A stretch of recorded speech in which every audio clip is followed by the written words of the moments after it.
Hey, look, and the hot fire joins on time. Oh goodness, we are hot, Mister Dylon. Okay. Say no offensive. I don't think I would have opened with anything horrible, but Well, just in case. Good to know. it was just because it's a little early. Always a chance. I figured because we were in the middle of talking about something and we were not likely to stop. Okay. So, anyways, so what we were talking about before we went live, over the weekend, Raymond and I were finally able to get together for a little bit, and we played a board game that has been sitting on my shelf for a couple of years called Into Deep from Burnt Island Games. Okay. It's got a kind of a cyberpunk future sort of setting. And you are a sort of anti-crime unit, and you can kind of jack into criminals and get them to do bad things. All in an effort. Basically, okay, I can bust you on this, but you're going to do me a favor, and I'll let you go, kind of thing. So just blackmail. Kinda. It's called hooking a criminal. Yes. Or hooking a criminal's organization. Yeah. And then, but like part of the turn sequence is completion of crimes, and when you complete a crime, if some of, but not all of the crimes give you an option to do it in a sort of more passive way versus a more aggressive way. By the book or beat down? Stun grenades versus leave no witnesses. Yeah, Okay. that was it. I forgot about that. Yeah. I'm sorry. I forgot that was the clearest example on any of the crimes. Yeah, beanbag rounds or armor piercing. Yeah. Yeah. Yeah. And part of the turn sequence is you start your turn, you hook a criminal, because without a criminal on the hook, you can't perform actions. So you can have 3 hooked, and in a 2-player game that we were playing, there were 5 available. So if I had a criminal hooked, I could do actions with them. But it isn't always necessarily the criminal I need or the criminal in the right position for me, because the board is actually 6 kind of 8 pizza were the 8? 8 like pizza slices going around this circle, and you randomly place them out. So the completing the crimes are like having one of your criminals in zone A with an opposing criminal while your criminal holds the rocket launcher. Think naming out the crime and clue. Right. Yeah. Immediately, that's what I thought. Because that's exactly how it felt the first time. It was like, okay, so my guy is here with this item. The sentinel is over here, and this guy is directly across from me with this thing. Yahtzee. Yeah. That's a bingo. The basest function of the game is hooking the criminal.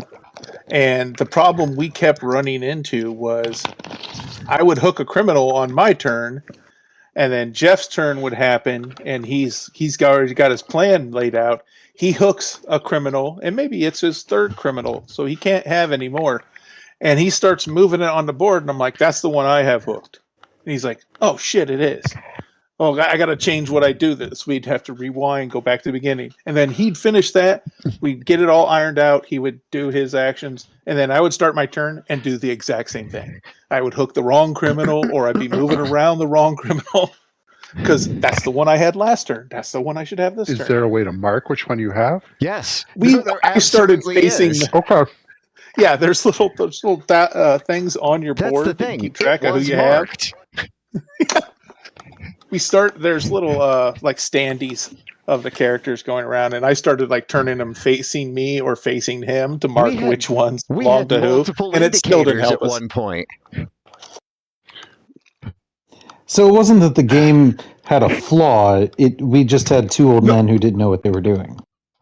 First time playing it and not paying attention. Yeah, It was Gotcha. no. Well, it's because like you've got your player board that you're working with, and it's like, okay, this is my player board. This is me. This is who I am. And then it's like, cool. Now I'm hooking the criminals, but then it's like, am I the criminal? Because it feels like you want to be the criminal, but you're not the criminal. You're the person behind the board. And it wasn't until we got to the point of like really wrapping that component in the head, and I know it sounds ridiculous without kind of seeing it in action, but it really was a So challenge. are the 5 that they have there, there's same 5 all game? No, no.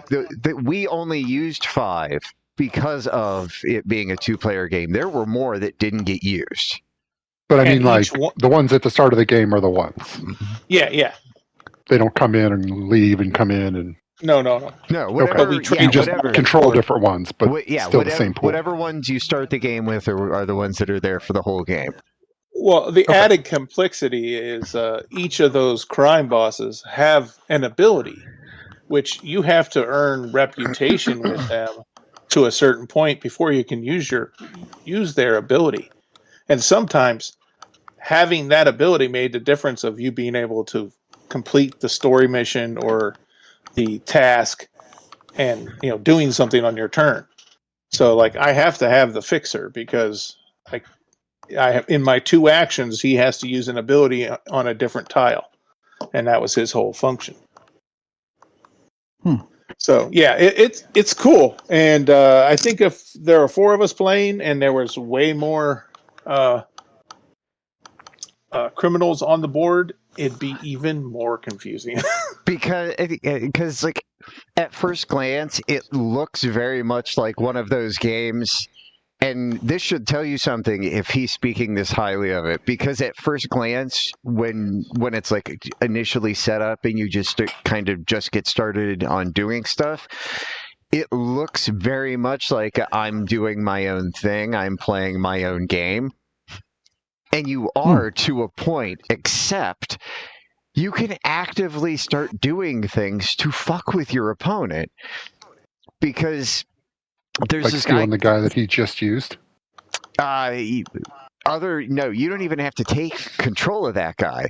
Like you can. So I'm just saying because you forgot. I forget a lot of things. That was part of the challenge. Yeah. I'm saying messing with the opponent because you took the guy that's not yours, and then you forgot whose it was. Well, No, that okay. helps. It's from okay. that. We're talking like This you is can. There's a function in the game called blockades, and you set them up between 2 tiles. You can actually move those blockades with certain actions, and criminals can't move from like one tile to another if there's a blockade between them. Only certain functions can move a criminal through there.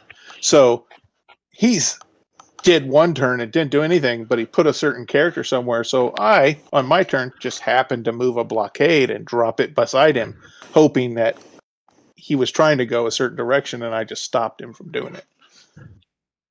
Okay, makes sense.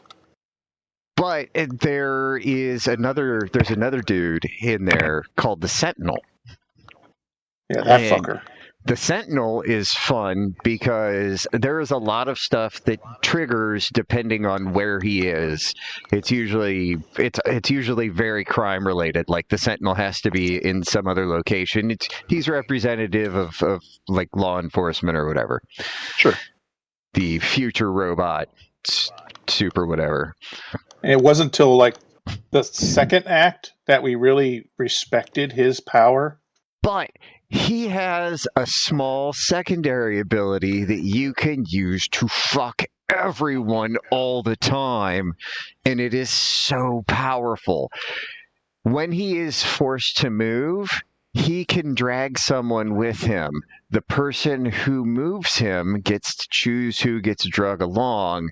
They don't have to control that person. Right. Right. So- You Nice. see, Jeff just controlled somebody and picked up some item. that's why Okay. you I'm going to move the immediately taxi through and understand. drag him over there. You immediately understand force movement is amazing. And Now, can he pull them through the blockades? yes. Yes, he's one of the Okay. only ways you can go through the blockades. He's the he was the he So was using him as a taxi to move your guy through the blockade, or using him as a fuck you to drag someone through a blockade and drop them off. because there were a couple of times where Ray and I saw what the other person was like clearly in the middle of a multi-turn setup to pull something off. And it's like, okay, well, I'm just going to move that guy over there. And that's when you son of a bitch were thrown out because, yeah, it's so obvious that that was unnecessary. He didn't need to do that. He just did that because it would annoy my turn or completely undo what I just did. But yeah, So. I am deeply disappointed that it has taken this long to get this game off the shelf because it's really fun. Interesting. It's and it does something that we enjoy in game design. There is minimal rule right, like there's minimal writing on anything. It's almost all done through symbology. And color association and symbols. Yeah. It's all colors and shapes. It's very preschool in that manner, but very and then mere when math when it comes to remembering who you were controlling. and then you need a higher level, not like a bachelor's degree, but like a master's level math degree to figure out the scoring at the end of the game. Yeah, that I took wish I a was half hour. I wish I was making that up and was being facetious. It's super fucking complicated. I know we did not do the math right. I know we didn't. But I couldn't tell you what part of it we did wrong. I feel like most games we play, nobody actually knows who's going to win because we forget what all the numbers are. Like Dixon Wizards every time. It's like, I don't know. Let's see who might win. There were certain things that had different values dependent on how many were contributed. Yes. Like every time you completed a story mission or a story crime, it was basically you, the cop, the controller of these things. You solved a crime, and from solving that crime, you gained certain clues. And there were 6 different flavors of clues: maneuvers, timing, bigwig, weapons, whatever. And putting them in your locker to hold them till the end of the game, or putting them on the board to progress from one chapter to another, basically created the sequence that will determine whether or not we win or lose. But these things are all face down, and I don't know what he's putting into the pot, and he doesn't know what I'm putting into the pot. And at the end, we need 3 of each of those 6 flavors either in our lockers, on our person, or in those slots for the chapter. Now, that is the number of items that you need sets of 3 of depends on the number of players. For 4 players, it would be more sets. I want to say for 4 players, it's 7 sets or 8 sets. There's extra stuff. Oh fuck! Yeah, there's stuff that we did not have to worry about. Because and there was a bunch of stuff that we also had to pull out because we were not four or more players. Yeah, there's certain missions and stuff that were only dependent on whether or not there were 4 or more. But yeah, it's definitely something I'd like to revisit, because by the end, I think we had a feel for it, but we still were no way mastering it. But and early on it was just like I don't know what I'm doing. I don't know if this is the right thing or not. So I'm gonna commit the crime. I just keep taking that guy from you because I like him and you keep stealing him. I'm gonna commit the crime the hardest way possible because it looks like it gives me the most rewards.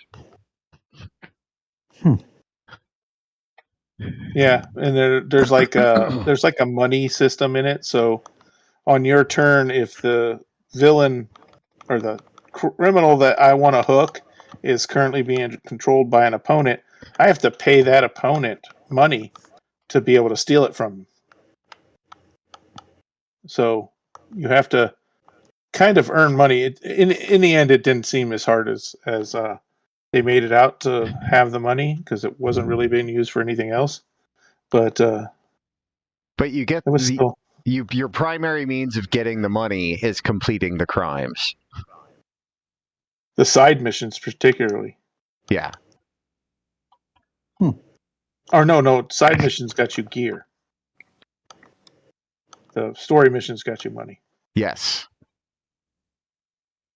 Yeah, and then there's gears that like basically equated to an extra action or move somebody on the board with outside of your control with an action.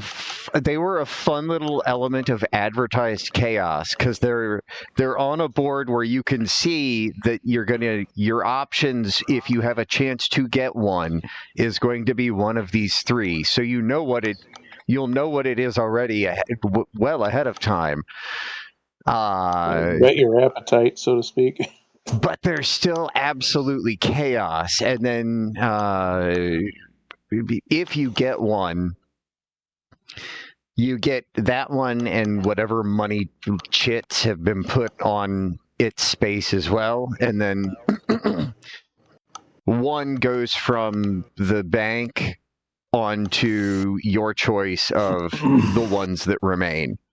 And we quickly figured out why, because some of them are like, why would I want to see what's on the other side of one of those clues? That just doesn't seem like powerful. It's certainly during the scoring, I think we learned why we would want to see that. Right. But it like there were a bunch of things that did not seem especially powerful, and it's like, okay, well, I might take that mediocre ability if it also came with like 4 of the money. And then there were of those that gear, there was one. The blue ones like went onto your character board and you used them at a later time or as an action later. The pink ones, I think, as soon as you got that, it went into effect. And sometimes you didn't want that to happen right now, so definitely gonna pick that thing. So, but yeah, it's hard to describe, and I'm sure it's hard for you guys to picture, but definitely something. I think the 4 of us should give it a shot next time we got. It seems simple enough. Like I understand all the rules, and I think the rest of it would just be reading the individual cards. Yeah, honestly, it very much like when we played Deep State, and it was like, this is not the kind of game that we would normally play, but we can absolutely figure out how to play this. This is very much in that sort of realm. But again, he is doing most of the talking on this, so that should tell you something. Yeah, this isn't necessarily a Ray type game, but it was fun. Like, I mean, you keep saying that, but now we play shopping games all the time for hanging out. I definitely needed a hang with the guys evening, play a game that I don't need to worry about, or just see how dumb it can make me feel. But yeah, it was a good time. Good. And definitely made us think of Fodder Inc., the game, because of the use of icons rather than descriptions and word text on cards. It was just easy to follow because that's very simple. It's like, oh, okay, so just we need to get this collection of things here by the time we get to this point. Even the descriptions of the story missions, like what you need to do, it was just like a symbol of a villain face with a hook on his forehead represented one you have hooked, and a villain face with nothing on him for represented just another one there, and then a tile maybe with a letter or a color to represent which specific tile you have to be on, which I totally missed a couple times because there is an element of reading, and I as really with my character totally skipped that part. But yeah. Yeah, but it's always nice, depending on how complicated a game gets, like you need to be able to see it all at a glance. So that's why that works better for a lot of the stuff. Because I don't want to have to read the keywords on 5 different cards to see if they all match up. But it took really, us a bit to set it up, so it was really elegant. Honestly, once we made it through the rules, I don't think things became logical. We had to consult the turn sequence card a lot, like a lot, which I think is fine. I don't know that we had to consult the rule book for like how something worked when it came up, because when a new symbol showed up that we weren't familiar with, we consulted the rules. But other than that only happened a handful of times, and it eventually got to the point where a lot of it started to become somewhat intuitive, where it's like, okay, well, this symbol was like this thing that happened this other time. So it's like the villains or the criminals we had in play. There was like the smuggler. She could pick things up in her zone or steal from other people in the zone. The disruptor could move that barricade or sentinel as an action. And that was the fixer could use an ability of one of the locations that are adjacent to him. So. And they were very unique and very powerful. And that was the big thing. Well, and probably half of them, their abilities, the first time that they got used in a turn, were a free action. And free actions in a game where you get 2 actions a turn by rule is strong. And like moving one tile is an action. Yes. So that represents a big thing. There is a way, if you get enough influence with any of the given criminals, that you can start spending your influence with them to take extra actions with them. With that one, yeah. But there's also a scoring element to having higher influence or grit with certain criminals. The higher up your influence is, the more valuable that is at the end when scoring. So you don't want to sacrifice too much, and if you sacrifice a whole lot, you take them below the ability to be able to use their on-card ability, because you have to have so much reputation with each of them for that to function. So.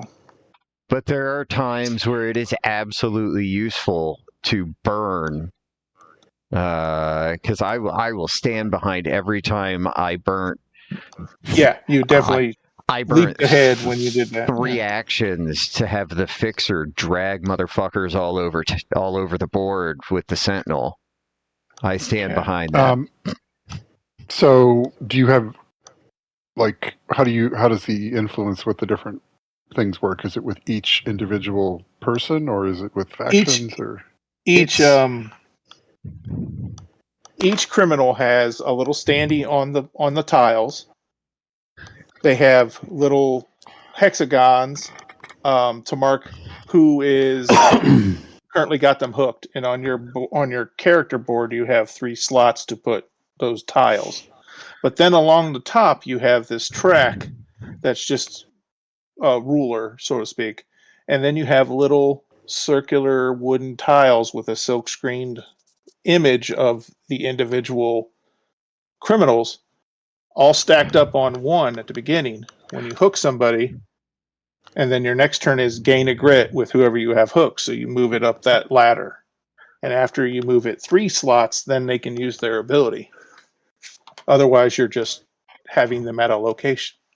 But like everybody has a marker for all the possible people. yes, so everyone tracks their own individually. Right. I just didn't know if it was a way to do it, or if it was like literally you just have like 12 little pieces per person that are available options in the bag. No, it actually became it. It was actually simple the way to track them. It seemed. It seemed strange at first, but it made sense over time. And then we didn't really it didn't mean a whole lot and didn't really see much come from it in a 2-player game. But in a 4-player game, players 3 and 4, I believe, both would have had two things, like the thing, because there's a benefit to going second, and then whatever the benefit is for going second, you get it again for going third and fourth. Okay. So it's I don't know. It was. I think you gained a grit with somebody. That's what it was. You gain a little bit of extra influence with criminals. That just first turn? Yeah, that's just period. And it's like starting the game with extra influence. Right, but you don't get it every turn. You just get it on the first. You get it that very first turn. You get it that very first turn, and honestly, that felt incredibly powerful. Because I was able to do something in the first couple of turns that made it feel like I offset him even going first. Okay. It took me 2 or 3 turns to just figure out what am I doing, because I'm trying to complete these missions, and I'm like, okay, I move it, and then on his turn he moves the same guy I just moved, so I can't get him anywhere near where I need them. And I'm like, I basically, at some point you have to take the faces off each of the criminals, because the missions don't necessarily, none of them name a specific criminal you have to have in a certain place, because the criminals are picked at random and a number of them equal to the number of players that are playing. So we had 2 players, so we had 5 criminals, and their abilities are so fucking strong. There's like 8 of them to choose from. So if the missions specifically name a certain criminal, then there's a chance it's not in the game. So sometimes you just need to focus on who's where, and what can I do with that. It was definitely a new game. Every time your turn started, you started fresh, because you were kind of subject to the way Jeff left the board. The board state was waiting for me, not the way I remember it, so I can't really rely on it into my turn to be a certain way. Yeah. It was really fun. And the corruption element that goes along with it, like it contributes to your victory points, but it's like Shadowlands corruption. There's also sometimes abilities in there that towards, like, victory points towards the end of the game, or clues towards the end of solving the mystery. Yeah. And so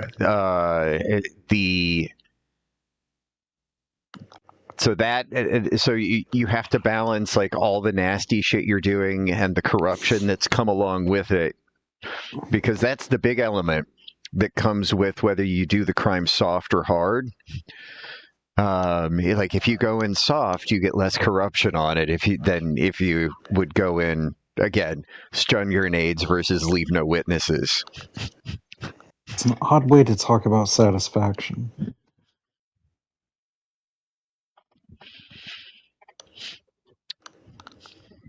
Hey, we like what we like stomping on us. I guess. I just, just a Dilemmas. odd turn of phrase. Wasn't that the name of the card that once you hooked your third criminal, you had to draw a dilemma? Yes. And that determined your corruption. Just went into a big pile of basically negatives. Equate them to dead wizard tokens. Yes. Okay. And so they're negative to your points, but they sometimes have a benefit and sometimes have a negative on them in addition. Yes. But so you get your mass of these dead wizard token things in each chapter of the game. And then at the end of each chapter, you are able to cut half of the ones that you got in that chapter. And then the other ones get banked in your permanent stockpile for end of game scoring. So you can have go really corrupt one turn in hopes that you can cut out all the bad ones at the end of the chapter. And I was able to do that in one of the chapters because I just 21. I had like so many cards in a row where the corruption value was 7, which I don't know that there was a value higher than that because I didn't see one. And I saw a lot of them. It was becoming pretty shameful. It was real bad. But I was able to shed away all of the 7s that I picked up and went from what would have been like 30 to 7, I think was my final total that round, which was ridiculous. But the way the scoring works and the way the forced end of chapter shedding works, it adds a little chaos, but it's controlled chaos, and because it's chaos that you can strategize around. It's the same with the criminal abilities. They are incredibly powerful once you get enough control with an individual criminal to use them. And they are all incredibly useful in their own ways. Because like the first chapter, we both kept fighting over, who was it? The sprinter kept taking back and forth. It might have been the sprinter early, but the next chapter it was all about the fixer. And then the third chapter we kept fighting over the disruptor and I don't know that I am 100% certain that we used every criminal's ability by the end of the game, that they were all useful at some point during the game. And that said something to me as well, because it's like, how do you plan for that?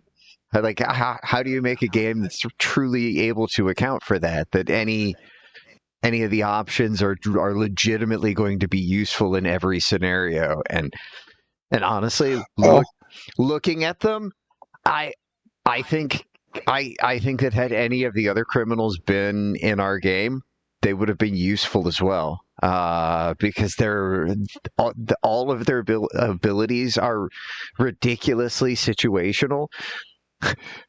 but it's easy to find the weird niche situation that will require it because of the way the crimes are set up. Well, that and like the Sentinel at the beginning, Jeff would move the Sentinel and drag one of my chess pieces around the board where I don't need them. I need them back where he picked them up. But then by the end of the game, I realized controlling the Sentinel and using him like a taxi cab to pick up one of my guys that I want to move to a certain area around the board, just bumping him that way, as free movement was both an advantage and a hindrance to, the opponent. But lots of fun.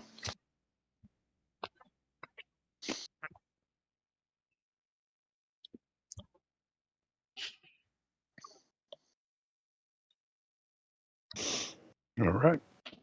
That was in too deep. And the term in too deep refers to end of game when you're scoring.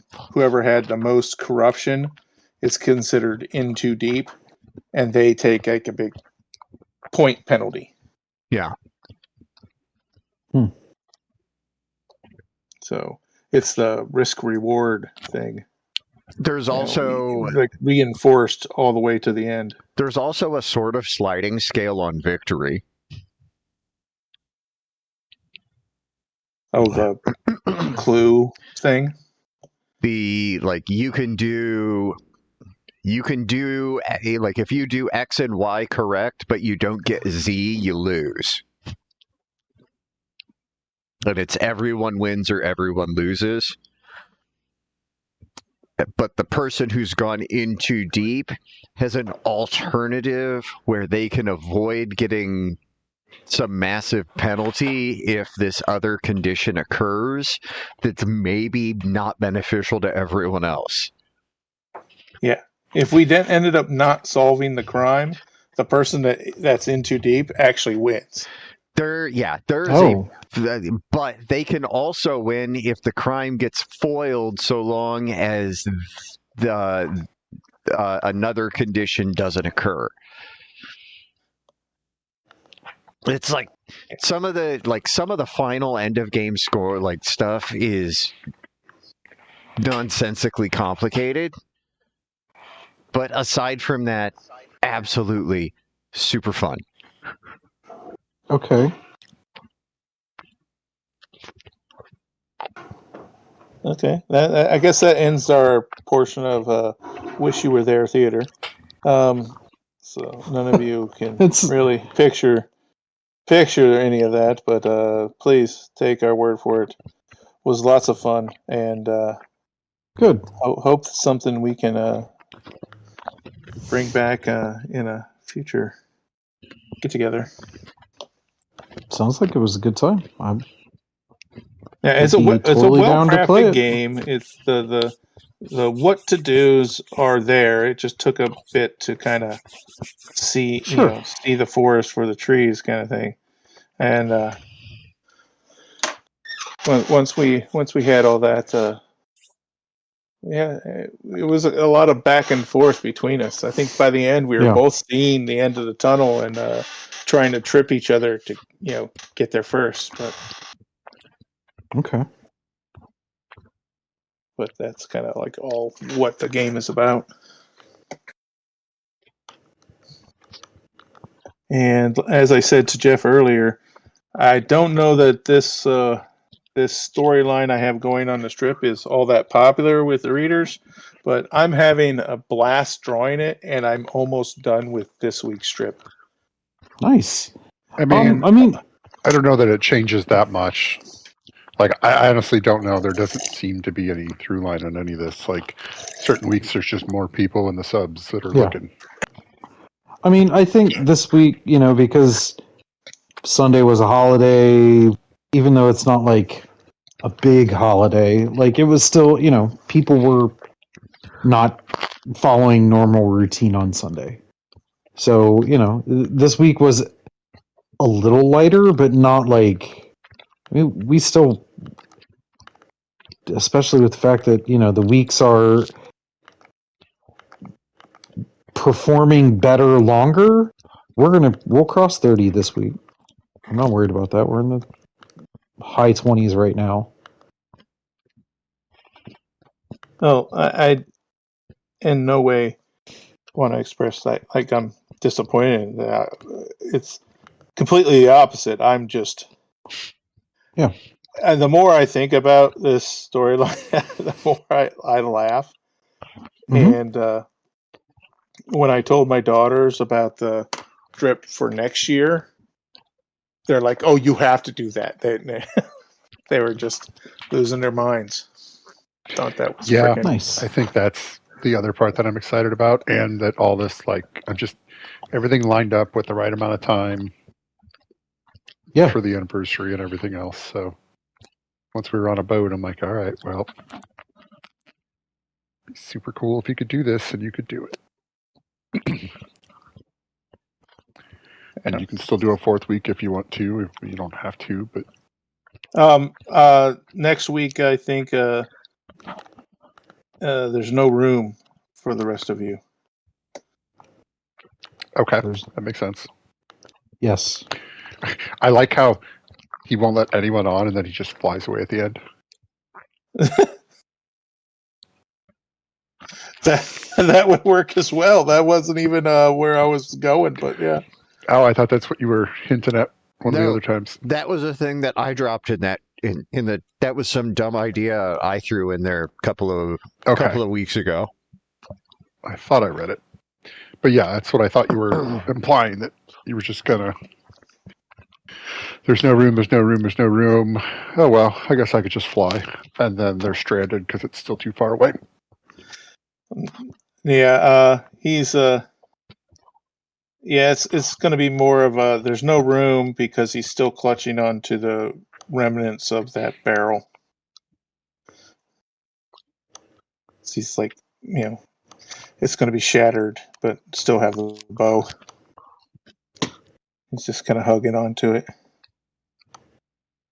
But Yeah, it'll work. yeah. Wow. I like this cast of characters. If you guys are going to act like this, I'm not going to stay here. What? When he His flies line. away, if you guys are going to act like this, I'm just leaving. Yeah. Listen. If you're going to be like that, we're just going to leave. And him flying away, dragging the barrel, like Jaws. You can't go with two barrels. Just limping, limp flying away. Yeah. Wow. Where's he going? I have no idea. Wow. I didn't think that character was that big of a dick. Was that character a dick? No. I don't think Hatch? he No, thinks he's no. being a dick. I don't know that I'm accurately representing any of the characters' personalities, short of maybe Pot. Maybe. I think I represent Probably. his personality probably the best because he's just like, can I hit it yet? Yeah. That's congratulations. You found Pot's motivation in life.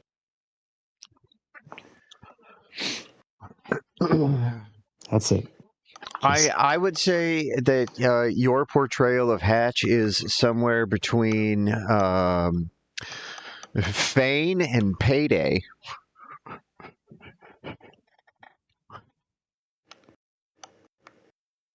Yeah, Thane? Fane. Oh, The elf, yeah. the elf that licked things. Yeah. Yeah. I forgot about the elf that licks things. Right? I didn't forget about it. I just didn't remember the name. Yeah, that was where I got hung up. Yeah. I remembered the licking. I don't even think I was there for that. You didn't have to be. You'd have heard about it.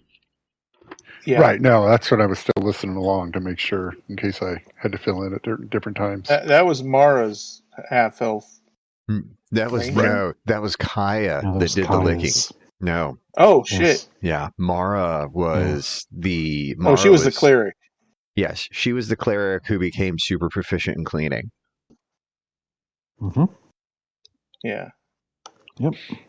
And I gave her that really cool necklace that allowed her to have a familiar, Mm-hmm. which I'm still envious of. I think that's such a. It's one of the It's coolest basic- magical items we've had. That and the 3 coins in the jar of water. 3 coins in a jar of water. Remember, you went to the fountain and there were 3 coins in the water. Oh, right. And when you took them out of the water, the coins became Hydra. And Hydra. depending on how many coins you took out, how many heads it had, and it became a what was it? Holy Hydra grenade, because you put it in a jar with water and you just kept it. Mm-hmm. And someday you're just going to throw it at somebody, and when it breaks, the Hydra will release. Yeah. Man. We did some wacky shit with that group.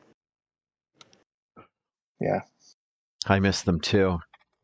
That Hydra, that was the beginning of Asmodendax, because that was in the dungeon we did that. Uh-huh.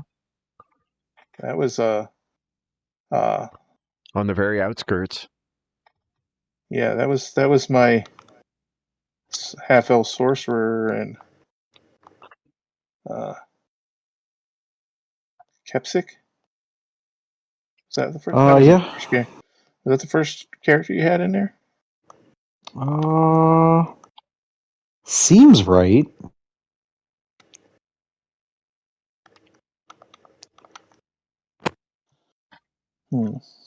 No, at that point you'd have been with a Rolo.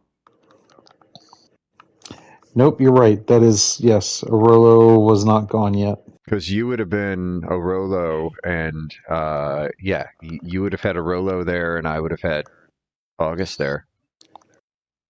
Yep, that's a good point.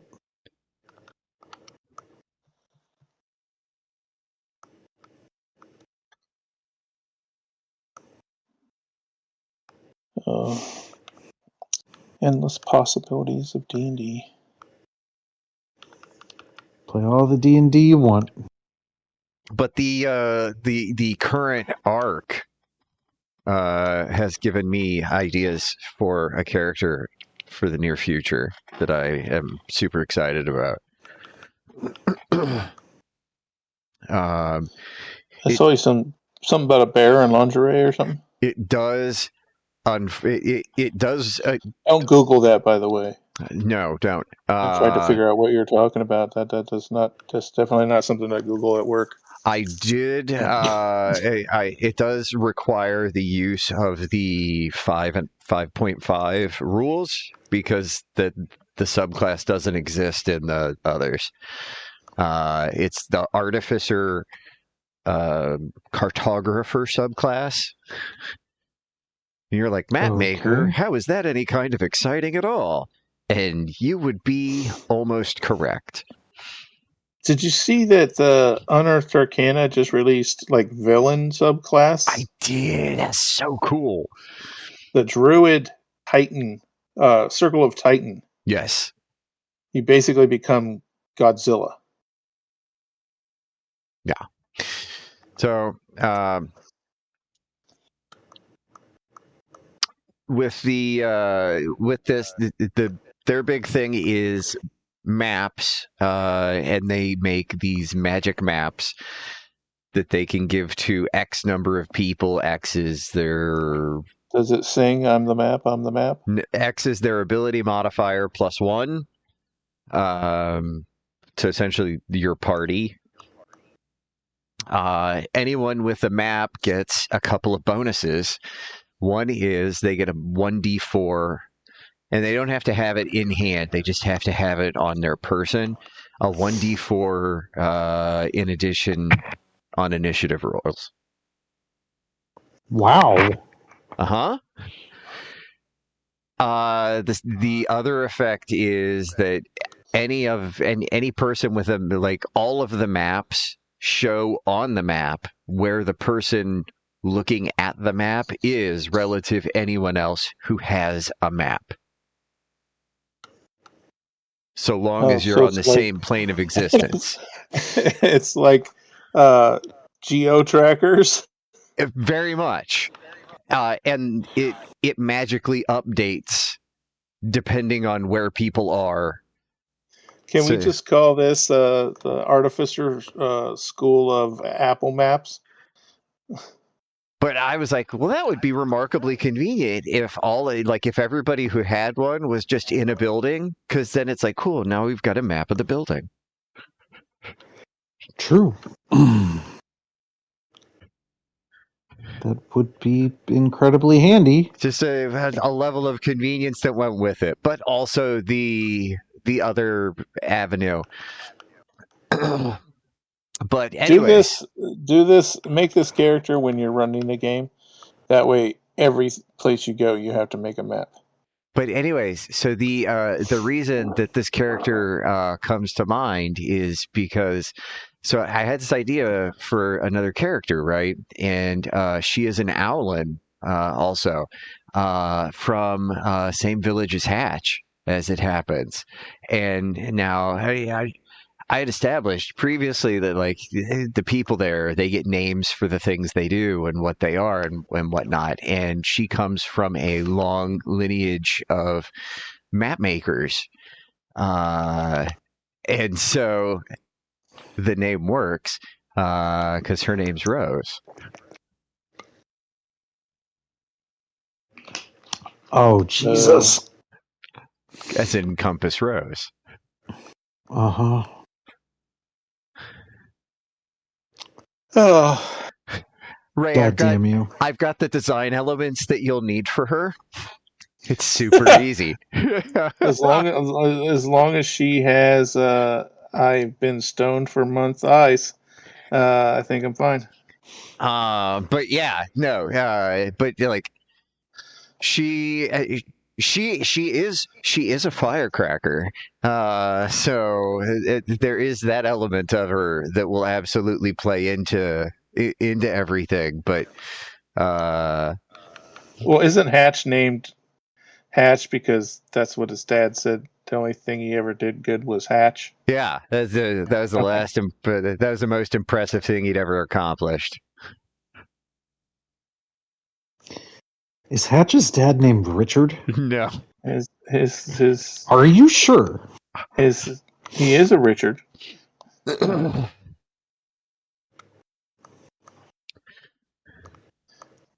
Wow. That's a big explosion. So yeah.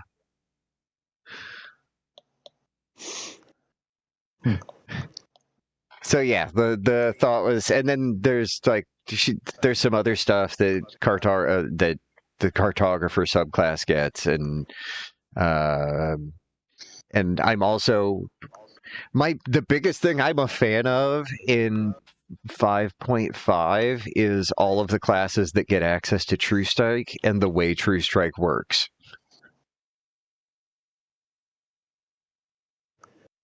Okay. I saw their 6th edition is like in the works or planned. That wouldn't surprise me. Is planned or. But like True Strike, like a bunch of extra classes have access to it in 5.5, and it works its bonus action, and it makes it so on your act, like on the next attack action that you make with a weapon,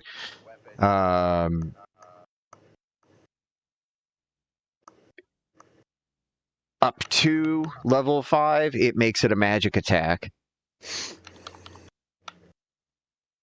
And as a magic attack, it means you don't have to use strength or dex. You can do it as a magic attack. So hitting someone with a sword, but it's a magic attack. Like it's incredibly useful. In my head, I see this and it's like, wow, that is incredibly useful for a caster early on who, yeah, their intelligence is awesome, but their dexterity is shit, and they're not going to hit anything because of their strength.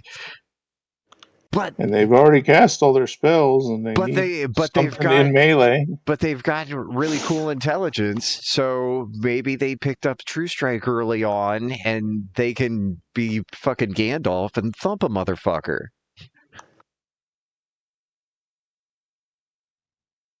It's a possibility. I always wanted to play a wizard very much like Rincewind or Rincewald, the guy from the Terry Pratchett books. He's basically a wizard, but he only knows one spell. And the way those magic in that world works, once you read a spell, you have it. And once you cast it, you don't have it anymore.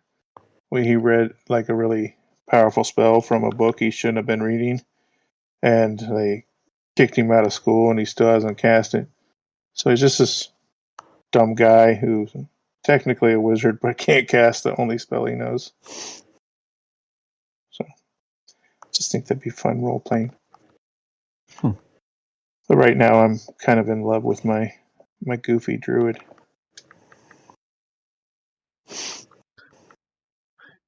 I know. I am in love with the interplay of all of the characters in this one. To the point that it's shaping some Brittany long-term plans. But I don't want to bring that up when we're not in that game. I am having so much fun with this character because she is not anything like what I normally play. I'm glad to hear that. I think the fun with these characters started when we adopted Dylan's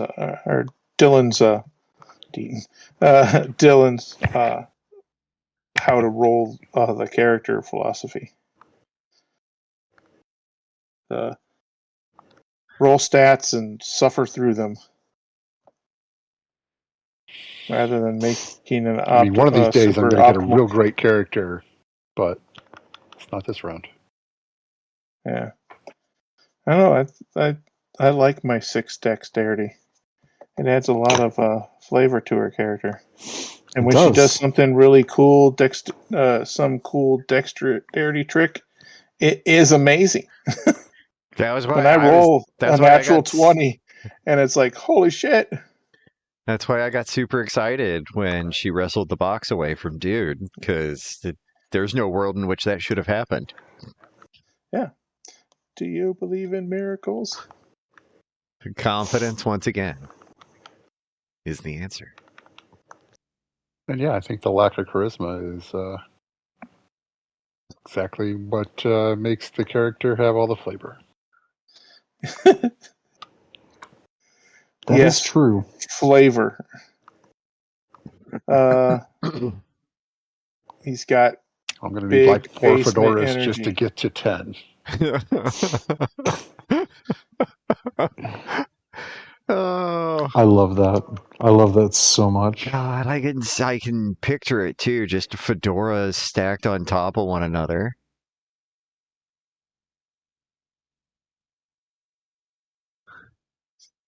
Just a goddamn pyramid of fucking fedoras. It would be funny if like I used it long term through a bunch of different campaigns, and every campaign tried to pick up items that up charisma until they hit like 20. Just like the super glow up. Would this be your "I'm gonna get you, sucker" character? That's probably a reference he's not going to get. Probably. I know the title. I don't know anything else about it. I will post a picture in chat. Maybe I know about it, and I just. It is required viewing. I'm sorry. Once again, there's a lot of things I've watched and I've forgotten about because I know that's been a while, hasn't it? Well, even if it's something you've forgotten about, it's worth watching again.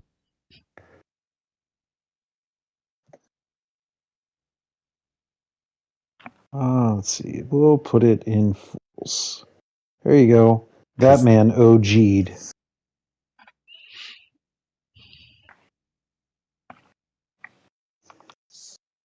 Bing.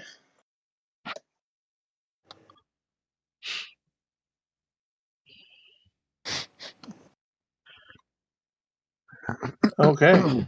That's how Mr. T's dad died, right? Yes. Totally. Mr. T stopped wearing all the gold. He did. Makes me sad. Well, yeah. Have you seen gold prices lately? That's not why he did it. Oh. Honestly, his reasoning for doing it makes him so much a better human being than any of us. Just had a bad back. It was heavy. No, he was like, well, how can I in good because he likes to do charity work and that's always been a thing that he's loved being a part of, and it finally hits him. He's like, how can I be here doing all this charity work when I'm wearing all this gold and I'm blessed with all this gold? And so because it didn't seem appropriate to him. It seemed like it seemed like an unnecessary flaunt on his part of his good fortune. So He's I don't know. flexing his bling in front of people who don't have bread. Yeah. He's just, but there's I've never heard anything about him that has been anything other than him being a good dude. Yeah. I like And the he even idea have of Eddie him for having like fools, man. a really thin gold chain on with a lowercase t. That's called a cross. Yeah.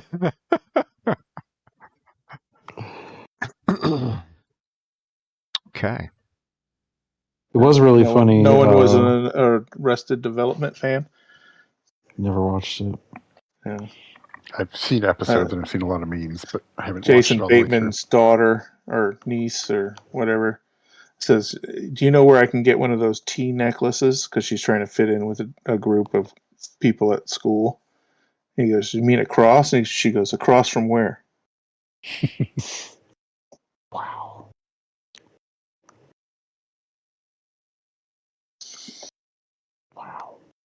Yeah.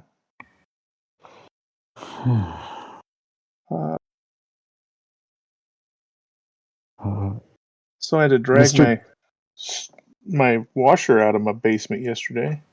Why? Well, the guy came Monday to see if he could fix it, and he said it's worth more at the scrapyard than it is to fix it. So we have a new one coming tomorrow, and god damn if it isn't. I have to have them deliver it because I can't fit it in my car. I can't just pick it up, put it on my top of my roof, and drive it here. So they have to deliver it. So that's $70, and then they want like 120 to drag it down the steps and screw some hoses into the wall. Who the fuck did you order this thing from? Home Depot. They didn't have free delivery? No, they don't have free delivery. You spend fuck? $500 on a fucking washer, you think they bring it to your house for free? Yeah, I think they a lot of places went away from that. Wow. Yeah, if they can charge for it, they do now. $50 delivery, but like that's about as low as I've seen it. And then it was like another $50 for them to take the old one away. I'm like, you're just gonna fucking recycle it. Why am I paying you for that? Yeah. So we drug it out of the basement last night. Got it in my garage. Karen, I guess, found out about somebody on Facebook Marketplace or what. I'll just come and get it because it's spring cleanup time here in Ashland, and people are just going from curb to curb picking up scrap metal and shit. Somebody said, "Yeah, I'll take it." So she just pushed I could put it out on trash day and it wouldn't be there by the morning, the night before. So yeah, I don't have to worry about that shit. Like anytime it's a problem, it's like I'll just put it outside. Somebody will get it. Like there's trailers that are constantly just driving around neighborhoods on trash day every week. Yeah, pushed it outside the garage, and it wasn't there when we came home. So same. I could not imagine an appliance or something metal like that, I couldn't imagine paying to get. Oh, you live in the same town as Mill Iron. Of course, there's people that are always looking out for that. But I don't have a means to get it there. So if someone else can, Sure. welcome to it. No, I mean, like, when my previous tenants moved out, everything that they left outside of the piano, I just went to the curb and it was gone. The piano I put on Facebook Marketplace, and within 24 hours, I was helping a man get it out of the house to put it on his trailer. I like the idea that like you put out a piano and that's the one thing they would not take. Yeah. Like you basically Athena was know what you're doing to move those things. Like, yeah, everybody thinks pianos are worth money, and it's like, cool, find me somebody that'll move it for you. right. Athena was fairly confident. Yeah, she was pretty confident that we were going to be stuck with it. And what are the dimensions on this? within 2 hours of putting it up, I already had 6 people messaging me trying to find a way to get it. Now, I mean, I was not charging for it. Right. You'll get plenty of people. It's just how much damage will they do on the way out because they're just ill-equipped to drag one of them out.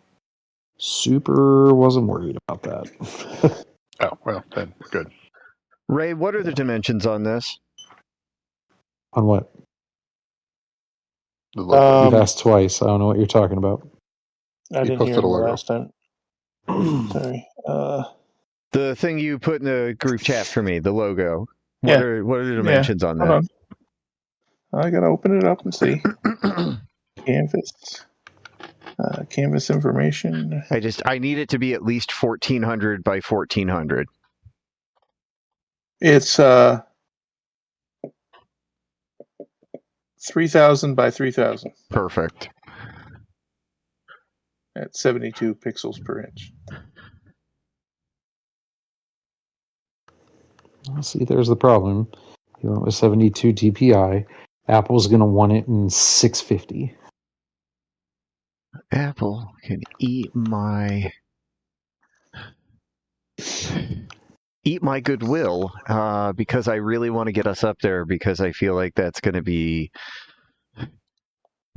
key to a wider marketplace. Probably.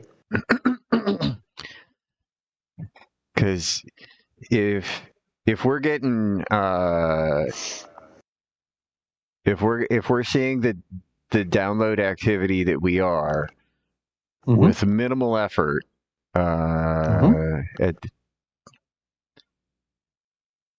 imagine what it would look like with actual effort. I can't even imagine.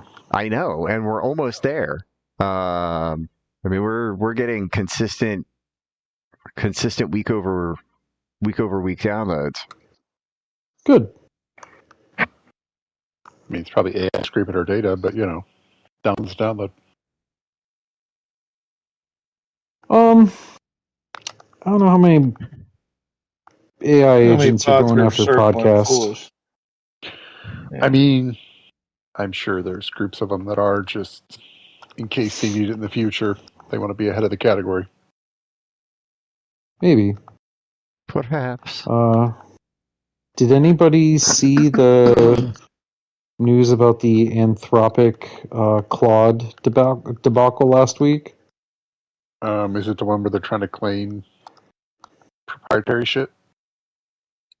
Or is yeah. Well, okay. So they put out an update last week for their Claude code, and they forgot to take something out of the thing, and so for a little bit, you could get a copy of the Claude code source code. Okay. I don't know what Claude is. Claude is Anthropic's AI model. It is right now. It is the. I don't know what Anthropic is. They're a company. This is all AI. Okay, yeah, I don't. I don't dance in those circles. Claude Definitely. is the Photoshop. Adobe is the Anthropic. Yes. Okay. And that's a pretty apt comparison right now, because Anthropic is right now the Adobe, and Claude is the Photoshop of the marketplace. Like there's just nothing better. Claude or Anthropic's been around for less than 2 years. Their valuation right now is close to $20 billion.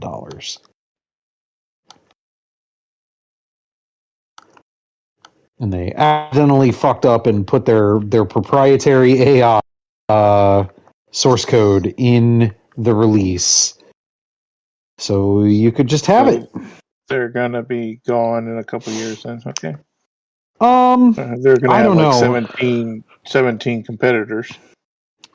Well, I mean, the big takeaway was how they're doing their memory. That's like the genius part of all of this. Which Are they the ones that got it down to like secret. using like 15% of the required memory to run it? Yes, and they're also like the way their models store things in memory is just, it's mind blowing compared to using everything else. Like, I tell people, Microsoft Copilot is like a really nice Siri. Chat GPT. Okay, now you're starting to feel like you're using a good AI model. Using Claude is just a whole different level.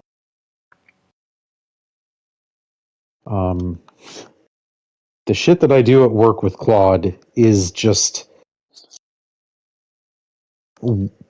scary good.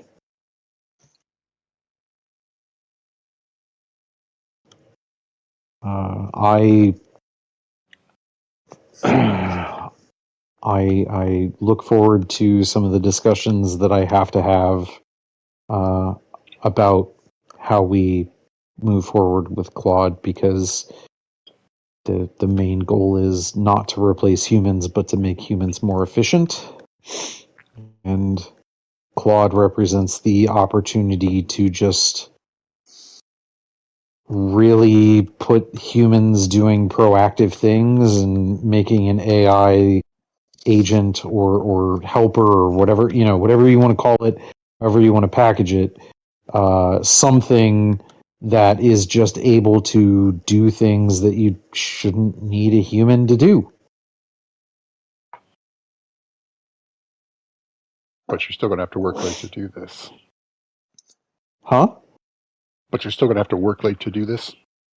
I mean, I'm going to have to work late because, it's a company of almost 3,000 people and there's 2.5 people that do what I do.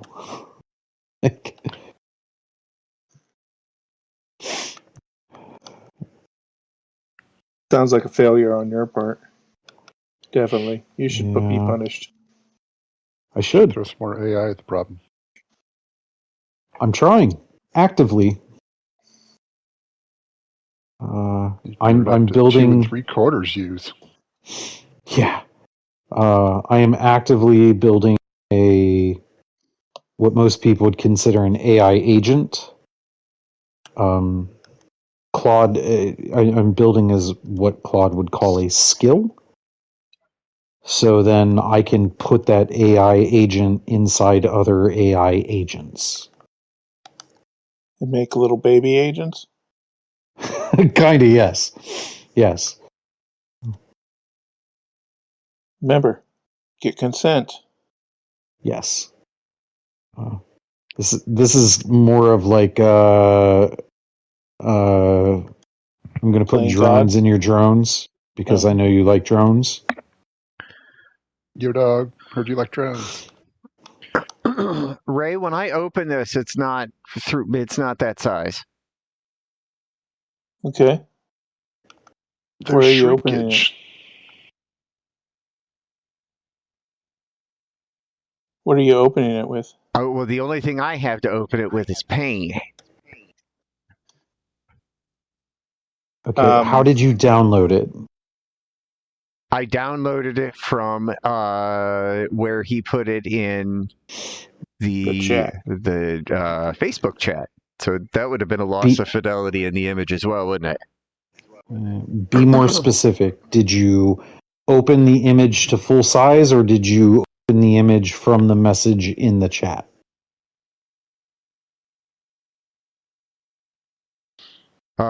Right click, save image as. Right. Did you do that with the image I did in it line in the chat? from within the chat itself. Open it and then did do you, that. Yeah, click on it so that it is the full size of the image, and then do that. Okay. Yeah, you got to open it up to expand it to the full image and then save it. All right. Otherwise, you're just saving the preview. Thank you, Chad. I didn't know how I would have beaten it up trying to figure it out. All right. It's all good. This is what I do every day, all day. Yeah.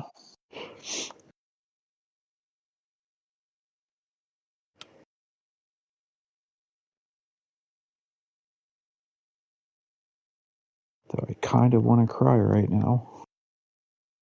Yeah, that's definitely me. I'm working on projects at work that are new formats on embargoed titles.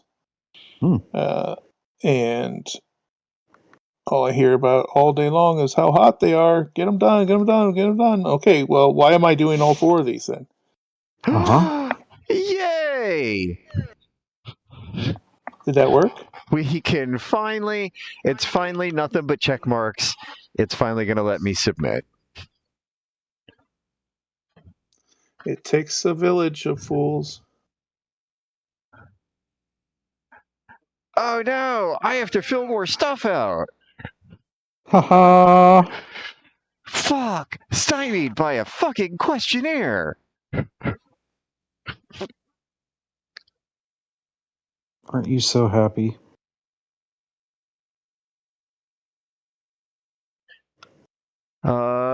Any third-party content we would use, we would have rights to, wouldn't we? Yes. Okay. We would at least have fair use rights too. Okay. And honestly, the only music I could see us using would be music that you put in here, so you would have the rights. Yes. To anything you would want to use. I would be the owner. Update frequency.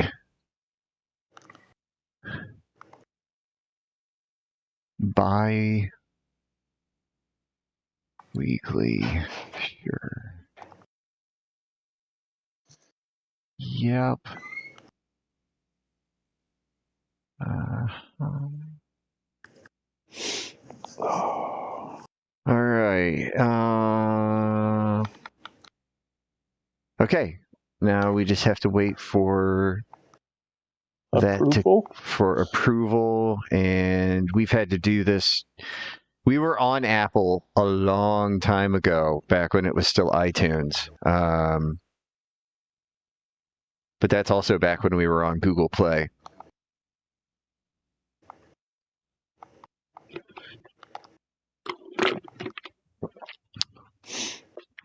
We used to be on more platforms. Okay. And now we will be again.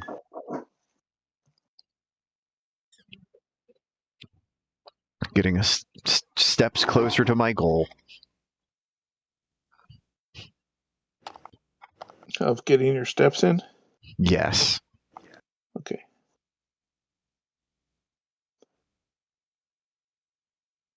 Of getting a bizarre man with a strange wrestling gimmick on the show. Oh, so I just saw a article about him. Yeah. He's being sued because he's cursed somebody? No. So apparently, young wrestling fan was watching wrestling with their father, and apparently I don't want to call it the move because that's the wrong term, but the action that he takes when he curses someone. Yes, he's got a hand gesture. He does. Yes, that is actually American Sign Language for "I curse you." Yes, I have seen that. I've seen that little boy get super excited. Yes, that was such a heartwarming thing to hear that this goober who's doing the thing is actually cursing someone like in ASL when he's doing this. Well, the goober who's doing the thing, this was also his last shot gimmick before giving up. Well, good for him.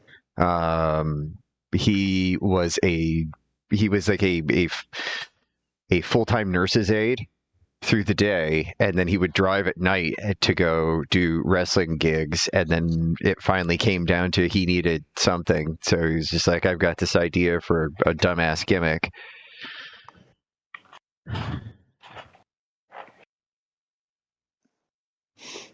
How dumbass. It's pretty fucking wild, man.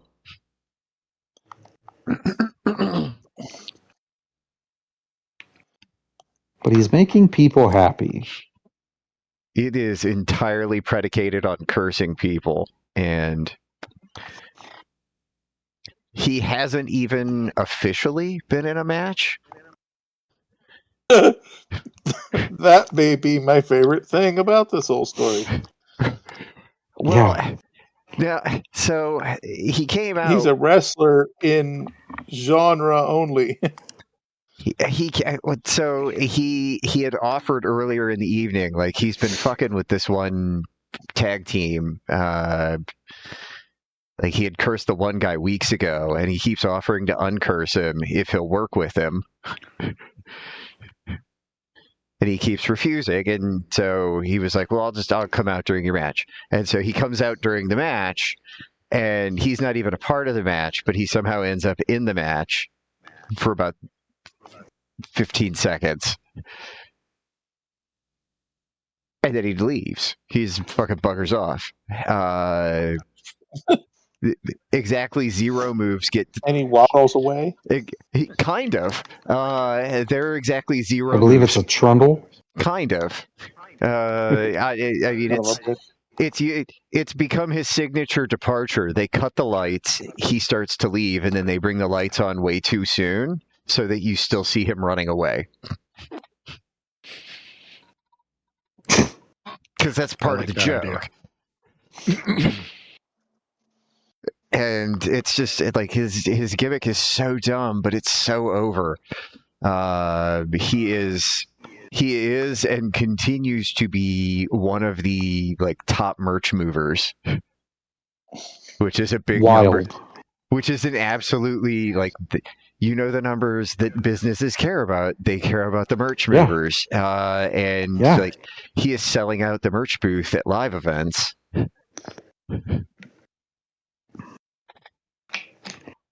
That is so insane to me. And he doesn't even have to wrestle. Right? And he has not had a match. Oh, he hasn't had a match at honestly, all. Okay. At this point, he has not. If he has a match, it might ruin him. He has not had a match with WWE. The only thing they do with him, he does one vignette that is televised, and then one thing that they only do for the live crowds, which is they bring him out and the not t-shirt cannon, but the t-shirt Gatling cannon. Right? You all know what I'm talking about there. Sure. Kind of. Well, it's like it's a mounted device, but it's it fires off multiple t-shirts into the crowd. It's a t-shirt cannon, and it looks like it looks like a Gatling gun. It's enormous, okay. Chad. I think you would be impressed by this. Okay. Just the magnitude of the thing, but they'll send him out with that and like a boy band style head mic. He's the only person who gets a mic like that. They'll send him out and he'll come out and act ridiculous and throw T-shirts at the crowd. The one time they had run out at the booth, and so the only other T-shirts they had were the T-shirts that he was going to be throwing out at the crowd. And the guy that he had with him, who was also helping throw T-shirts, was wearing one. He made him take it off so that could get thrown into the crowd. He's very fan friendly as well. I mean, he'd pretty much have to be, because that's his whole shtick right now. Well, no, his whole shtick right now is that if you don't want cursed, you give him $20. I mean, gotta pay for that parking somehow, man. Like it'd be funny if he made them buy a shirt. Like that was the best part of the one of the random vignettes that he was doing a couple of weeks ago. He's talking, like, he pops up and the whole thing is it's a husband and wife, and the wife is trying to get the husband motivated again because his tag team partner is left, and he's just been kind of listless in this mid-card position, not really doing anything. So they've been playing up his depression. And she's been trying to get him motivated again. And she's like, I don't know, maybe he's cursed. And so she's like, Dad, can you uncurse him? And he's like, do you have $20? And she gives him $20. And he's like, thank you. And then it goes back to her looking confused about him saying, thank you. And then it cuts back and he's gone.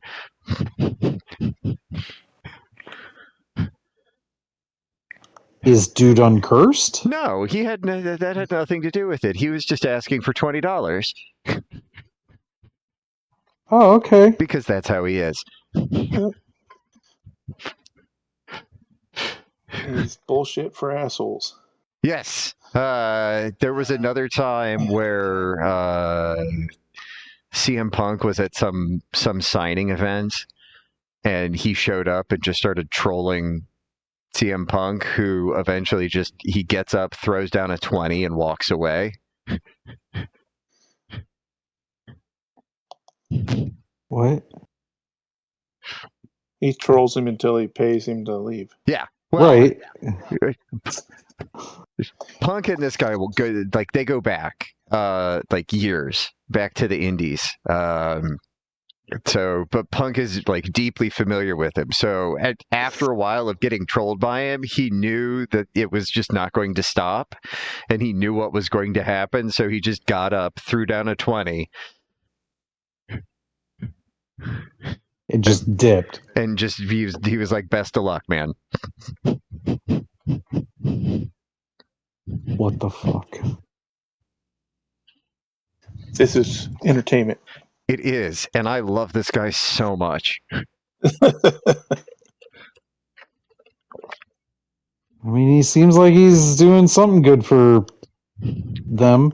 Like it, I genuinely like, and he truly is at most in 5 televised minutes a week. Probably more on Fridays because of what they've had going on with him on Fridays, but.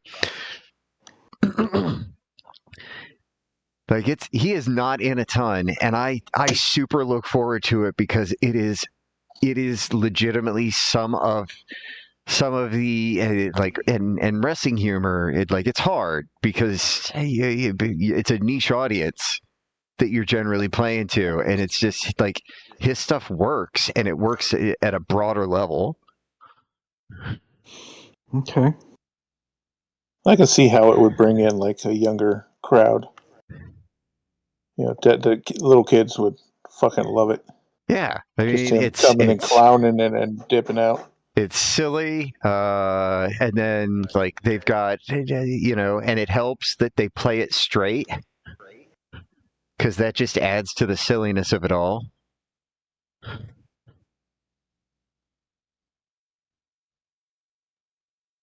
It's good times. True. I didn't plan on ranting about wrestling this week.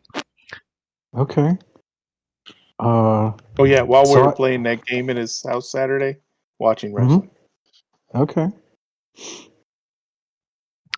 So I think last week I talked about a band called Angine de Poitrine. Yes. Okay.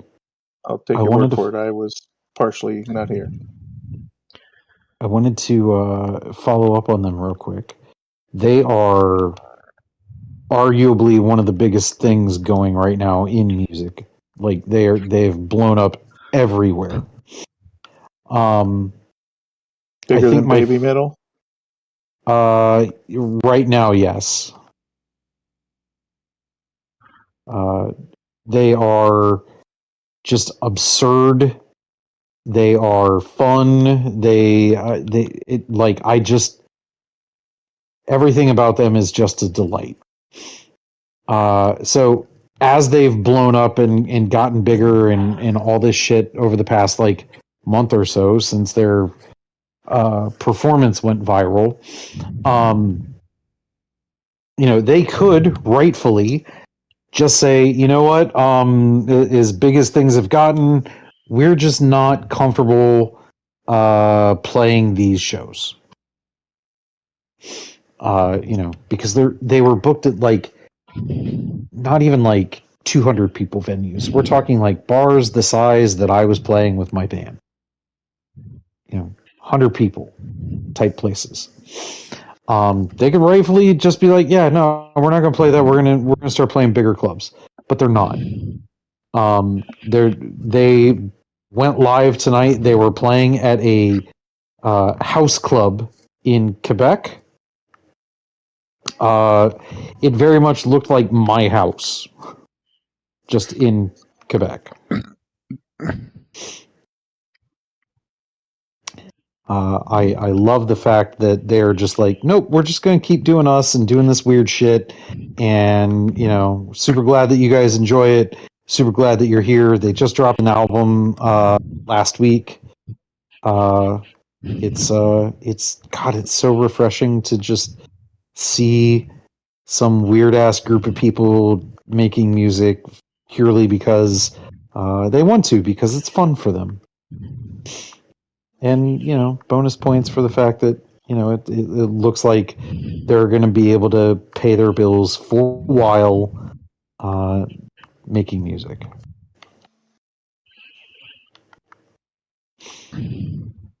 Wouldn't that Ray, be great? I will send you a link to them. You don't have to listen to the whole thing. I am ready for you to just be like, what in the fuck is this shit? Okay. So I know you're not a big music person. They are what's called microtonal. What? So in Western music, a scale has 12 notes.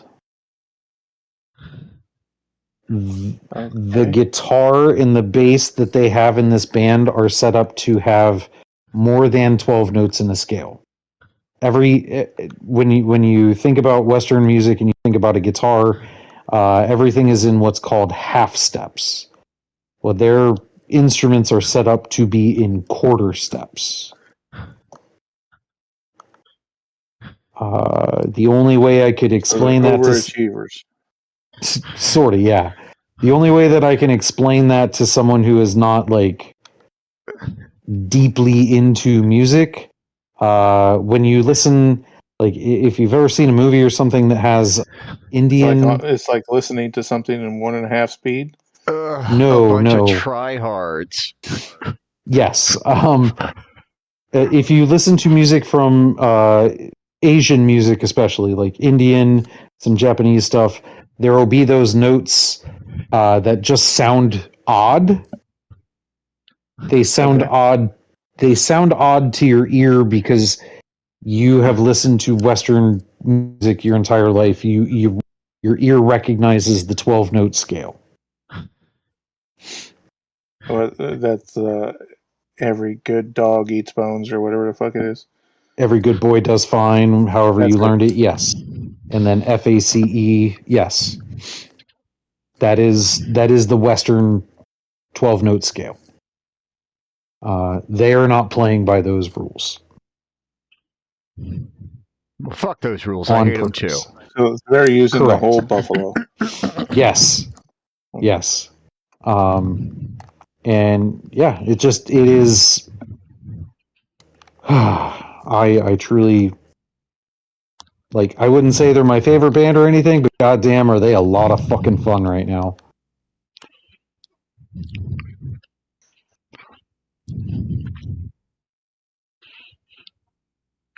Their costumes are absurd. Everything about them is absurd. What was that? Wasn't that guy? Didn't you used to talk about that? Absurd. Absurd, yeah. Yeah, Absurd. Yeah. Yeah. He was one level in every class. Correct. It's one of my absolute favorite D&D stories I've ever heard.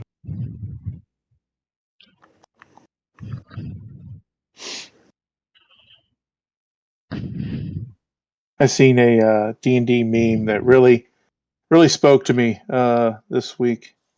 It was a guy. He's like behind the dungeon master screen, and he plays all three parts, so it's totally a meme. But he's like, okay, so you guys have beaten the wizard's monster, and he's really pissed off. So now prepare to fight the wizard. And he looks down at the sheet, and the wizard has 90 hit points, and he goes, and the two other people are like, "Oh, it's a wizard. It's pretty cakewalk. This is gonna be a piece of cake." And he looks down at the sheet, he puts a 1 in front of the 190, and he goes, "Nah, he wouldn't do that. He's gonna play by the book." And he scribbles out the 1, and he's back to 90. And he goes, "Yeah, he's gonna play it by the rules until he totally summons 6 of those things we just killed." And he puts a 0 after the 90. It's like I've been that D&D. I've been that DM. I've done that to you guys. Like, yeah, they're not challenged by this. I got to add another 50 hit points to this. Yes, I did that and became, I don't want to say more comfortable with it, but more willing to adjust on the fly a monster after I made a dragon encounter that you guys fucking killed before the dragon was able to take an action. We one shot him. It was one round and fucker's dead. It's like, oh, cool. I'm This glad wasn't that the I climax I was planning. What Yeah. to do. Yeah. Cool. Super happy here. Yeah. Yeah. So. Yeah. Sometimes the encounter needs a story beat, and Yeah. you need to be able to control the pace, and you got to put up some kind of stopper. I seen another meme talking about making encounters dynamic, and they said do stuff like no matter what your players do, the monster doesn't take damage until they perform a certain action or get basically till they notice there is a gimmick, and then you start tracking the damage they do. Mm-hmm. You know, it's like that. I go, that's kind of dickish, and then I realize, no, maybe I see what he isn't actively killing them. He's just keeping the danger alive until they understand what the danger. the story part of it. Yeah. And I'm like, that's fair enough, I guess. It's a way to force lore in when you need to. Yeah, I mean, we're telling a story, and if you guys get to the end and you punch him in the jaw and he's down forever, that's not very fun. No, it's not. Having having a contingency plan or setting some kind of parameters for the fight to actually start. It doesn't start until this event triggers, or maybe there's a phylactery of sorts that they have to encounter, crush, or disable before they can actually start hitting the big guy. That kind of stuff takes it out of the realm of just walk in, roll dice, walk away. A little business real quick. After today, we've got 3 more weeks left in the month. 3 more Wednesdays. Knowing that we've still got a handful of things to get to today, and knowing that we're not going to have real time to devote to it, I'm thinking that we more fully devote the next 3 weeks to working on the new game's design. If that's acceptable. Sure. All right. Yeah. I know we're at 9:40 now, so we're not going to get into it. We got distracted by and then catching up. I wasn't here last week. And then absolutely be ready for Florida Man the final week of the month. Florida Man. Jesus Christ. Florida Man. It's been a long time. It's been a long time, and goddamn it, I miss it. Okay. So yeah. Next, we're going to our correspondent, Florida Man, with Hooker News. So there was that, and then,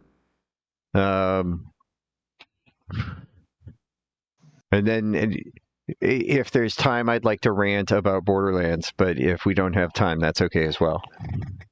No, I think the only other thing that I wanted to touch on tonight was I have been watching Ghosts. I am almost caught up. I can happily say I truly enjoy the show, and it took me 4 seasons to realize who the female lead was.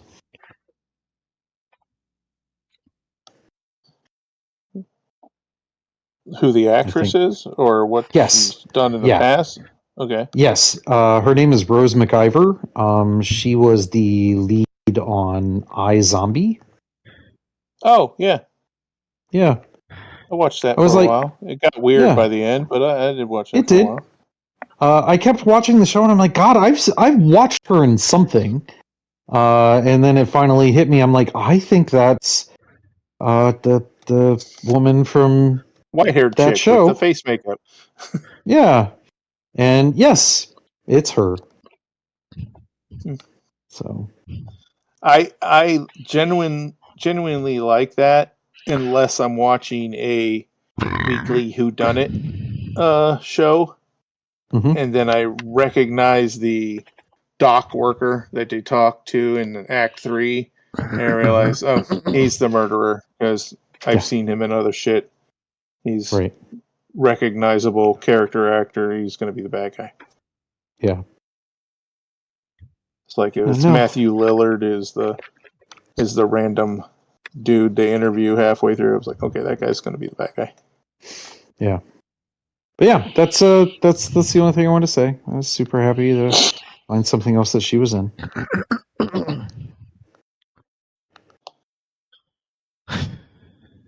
Okay. All right. B-Lands. Talk about B-Lands. All right. Borderlands Corner. And it's not just cash, because I have other just general Borderlands thoughts, because while the opportunity was there to start cash at 13 or 30, I didn't do either. I started him at 1. Ugh. Why do you hate yourself? Well, it turned out that starting him at 1 wasn't actually starting him at 1. So let's talk about shared progression for a second. The way they chart shared progression is they chart it as though your character has completed the activity. So what that means is anything that awarded XP, you get XP for. So starting at level 1 is actually more like starting at level 5. So all the Because of all of the completed activities that award SDUs that you now have shown progression completion on. Oh, so you don't have to re-earn SDUs? No. it's There actually are- a negative for me. There are a handful of activities that are not completed. Those are mostly like story gate things.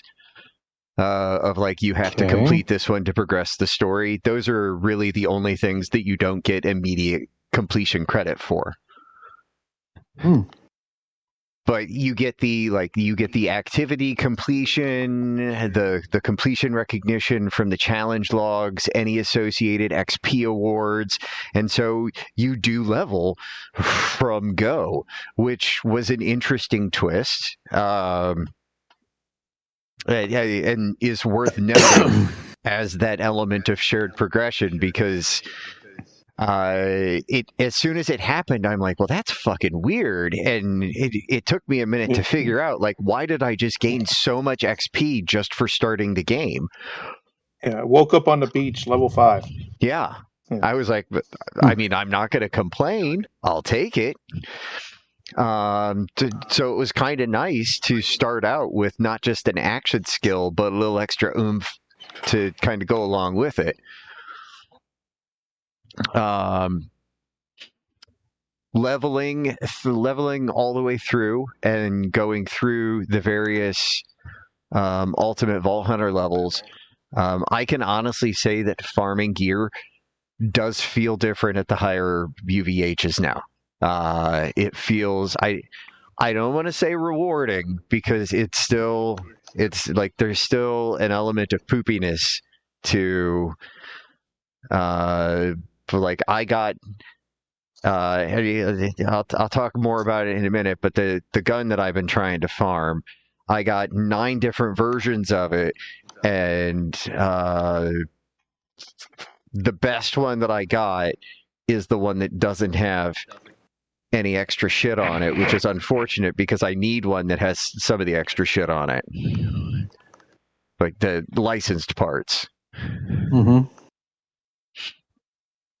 So there's still a little wonkiness there, but the stuff does feel like it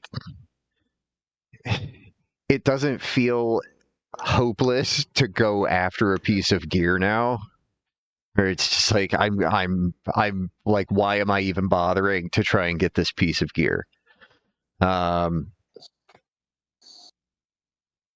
And I can't speak for everyone everywhere all the time, but I'm able to do what I'm doing now without a bod.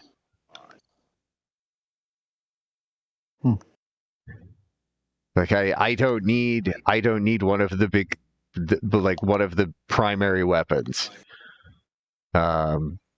Is that cache specific or all characters? I don't know if that's an all characters thing, because some of the new weapons are just fucking cool. But like cache specifically, with the current setup I have on him, I actually can do in some cases more with a looming vomit than I can with a bod.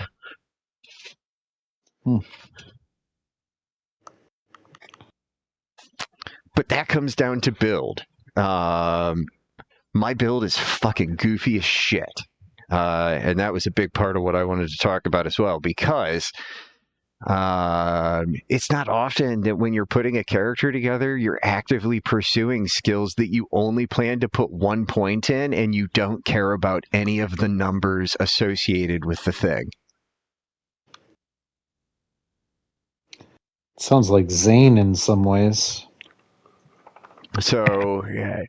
So here, I'll give some examples. Some of it's going to seem a little abstract if you haven't played with cash at all. But so like his big ability is Windfall, and so his kill skill is that killing grants a stack of fortune. Great, that's the way to get a stack of fortune, but that's not enough. So there is a skill in his blue tree called Alchemy.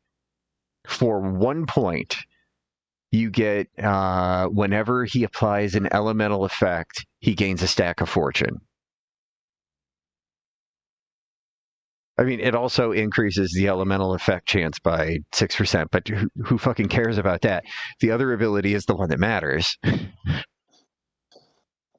Because now you have a way to just fucking farm the fortune stacks essentially at will if you're using an elemental weapon.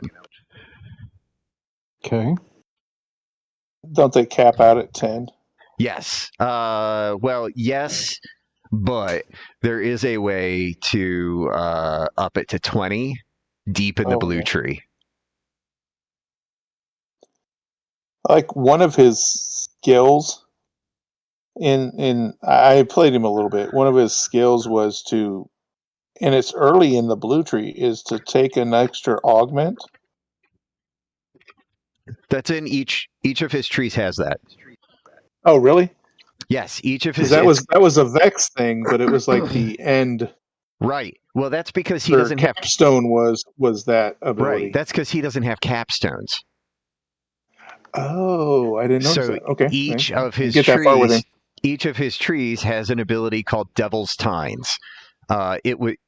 To get it requires a total investment of 11 points in a tree. So it's entirely possible to put 11 points in one tree, 11 points in another tree, and then all your points in a third tree and have a more than viable build.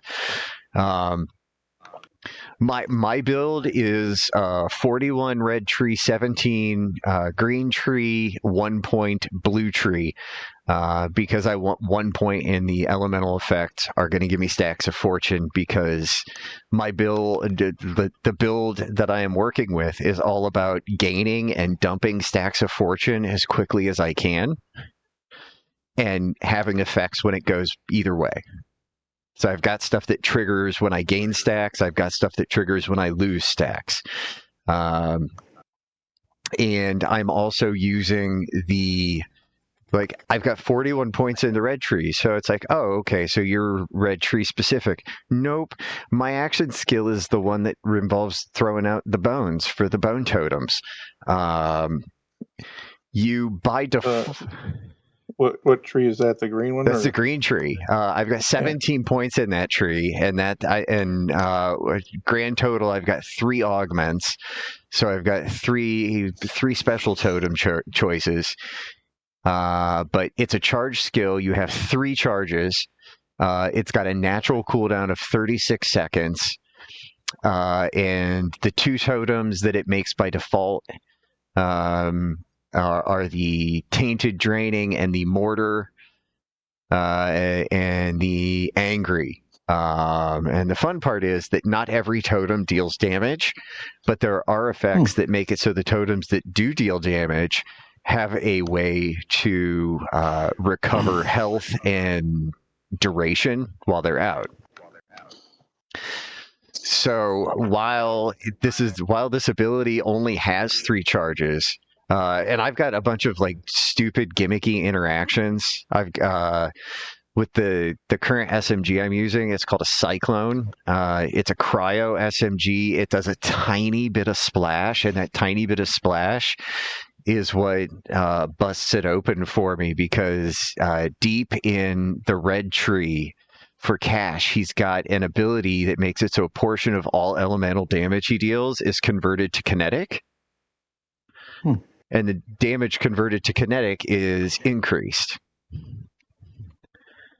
Okay. He also has an ability where whenever he deals kinetic damage, he's got a chance to refill ammo in his current gun and restore action skill duration with diminishing returns. The amount of ammo restored is 30% of the current mag. So when the cyclone gets going and the totems are out, and one of the totems increases fire rate, and it appears that those stack when I get multiples of them out. It's firing faster than you could hope to keep track of, but it's almost constantly triggering it's triggering the ammo refill that only triggers 24% of the time so fast and so frequently that the magazine doesn't run out. It's like Flack with the Butcher. It's like picture Mose with whatever the fastest gun you could ever give her was, and maintain the highest and maintain ammo. Okay. Just picture that situation where you're like, I feel good about this. It is that quality with minimal work. It's just a handful of ability interactions to pull some of this shit together. And then the totems that I'm using. So using by the ones that come by default are the Tainted Draining, which just it does a kinetic lifesteal on bad guys. There's a mortar that does fire grenade lobs. And then there's the Angry Totem that gives you increased gun damage. The other ones that I picked up from getting deep enough in the trees were Dirty Dozen. When he rolls 12s, it spawns a Chaos Totem that starts drawing and throwing cards from his deck. That one is fun because all of those cards do serious quantities of damage.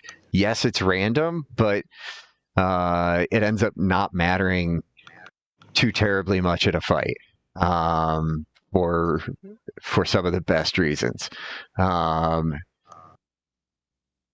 have, well, let me tell you about the other totems. Then there's the and then each of these other totems that you select add some additional bonus. Like for picking Dirty Dozen, the minimum fortune stacks Cash has is now 2 times the active number of his active totem count, which would still cap it at 10 if you had 5 totems out, and it's entirely possible to have 5. The other one I have is Mighty 9. That's the one that gives tough totems. Whenever it rolls 9s, spawns a tough totem that causes guns and ordnance to also deal bonus incendiary melee damage for every enemy killed. And then when you kill an enemy, restore duration to all other active totems. But that one doesn't deal damage on its own. And then Heavenly Sevens, that one gives Protector Totem that increases the duration of all totems. And then it provides Cash and allies with increased fire rate, reload speed, and bases the bonuses off of how much shields an individual has. So interesting.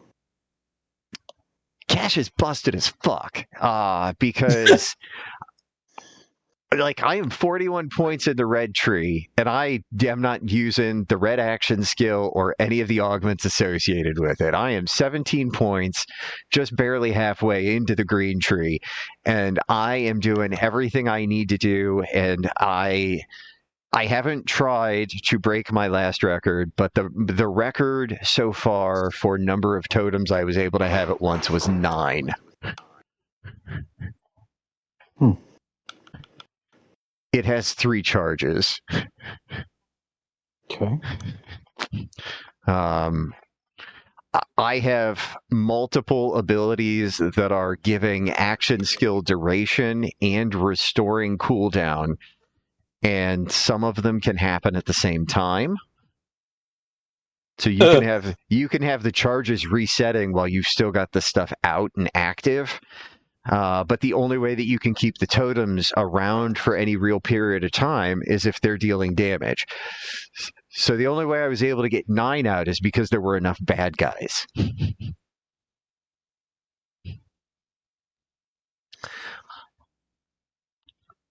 I definitely could have got more, but I ran out of bad guys. But I have by my count, I've got 3 different skills that I intentionally only have 4 different skills that I intentionally only have a point in. Like, my only point in the blue tree is just to pick up the elemental effect, gives you fortune. Then in the green tree, I've got 1 point in a skill called Can't Stop Winning. Cash gains a chance to critically hit with guns and action skills. That in and of itself sounds strong. That's not why we're picking it up. We're picking it up because whenever Cash critically hits an enemy with guns or an action skill, he gains a chance to enter Windfall. We care about that because that's going to be a loss. We want Windfall as often as possible because anytime we go into Windfall, that's a loss of fortune stacks. And we have abilities that trigger off loss of fortune stacks. Cash gains increased damage from all sources for every fortune stack he loses. And it's 5% per fortune stack lost. And a stack will last for 10 seconds. So he's all about gaining them and peeling them off to deal extra damage? Yes. There is an element of this that feels like lose to win. But not in a, like, I'm losing. It's weird. It's like lose to win, but I'm only winning. All I do is win. But it was all about figuring out a way to gain fortune as quickly as possible and slough it off as quickly as possible to make as much use of it. Because the fortune stacks don't. Yes, they contribute to a bunch of different abilities, but the big bonuses don't come unless you're in the Windfall state. Because in the Windfall state, you're doing an extra 15% gun damage and an extra 15% skill damage, and then a bunch of abilities do augmented bonus things when you're in the Windfall state. So you just want to be in there as much as possible. Like, by default, each fortune stack gives you 3% chance to hit Windfall. I've got another thing picked up so that every fortune stack has an extra 2% chance. So at 10 fortune, I got a 50% chance whenever it would trigger of going into Windfall, which I love because I'm in Windfall all the time. And just the bonuses from that are fantastic. It's starting to make me think of the Death Knight, how you had to keep cycling those runes to keep generating damage, which made you generate runes, which made you do more damage. And But yeah, it's super fun. It's usually it's a whole lot of run into fight and then just alternate holding down the trigger because once my gun gets going, I tend to not have to reload, which is fucking amazing. Every time I get it rolling, I think of you, Chad. I'm like, Chad would, I think, be impressed by the mechanics of this. Cool. Because I think the only reason it comes together is because of all of the bonus fire rate stuff that Cash has going on. Probably. But the gun itself has a 10 round per second fire rate also. Like it's a zippy thing. And it's moving. And Malawan or it Vladov or what? it is a Maliwan. It's a Maliwan submachine gun. It fires essentially little ice pellets. They do a tiny bit of splash damage, but they have a chance on impact to explode. And the explosions, I think right now, are busted and doing way more damage than they're supposed to. Or they're not busted, and this is just a really, really good gun. It's one not of those two things is true. It's also, well, I mean, it's not often that you're going to hear somebody get super excited about a cryo SMG. Yeah. This is a really good gun.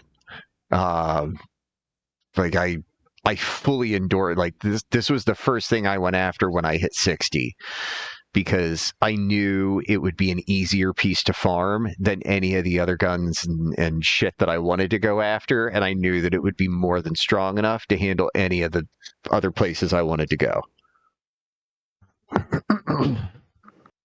Is it something from one of the new content characters? Yes. Yeah. It drops from the Penitent Breeze or whatever its name is in the new content. But it's a fantastic SMG.